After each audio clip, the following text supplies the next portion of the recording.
o mga corporate. Dito pa tayo sa ngayon sa Barangay Pataon. Ating congressman po guys ay nagsamahan niya ako kasi nagagawa kami ng septic. So mahirap ang daan guys. So ngayon ang gagawin namin ngayon, dandahan namin palusong ka dito guys.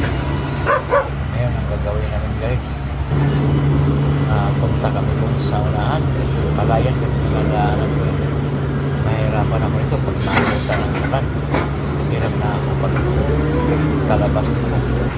Kaya ang gagawin namin dito, sana walang ulan kasi pag naabutan kami ng ulan dito, doon na kami magtutulog kasi palayan ko na daanan ko.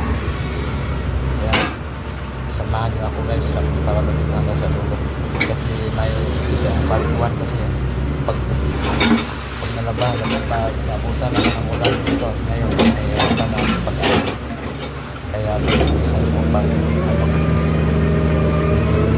panahon itong mga eskulito guys, mga takdalan hirap kami na ito pag maputik ang nagagaanan mo katulad ng mga bako dyan, mga taksyo,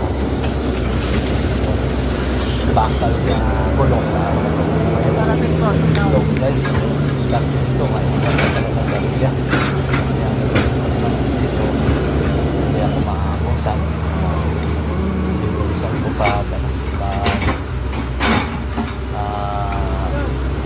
pag-ukay ng sipit lang ilulisan ko muna pag yung mga niyo kasi may niyo kabangan natanin dito kaya ngayon guys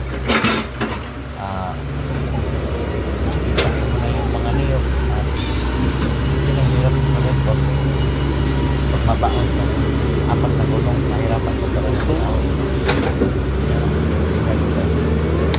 hindi pa umulan yan umulan sir, okay na yan ano ka magkaano yan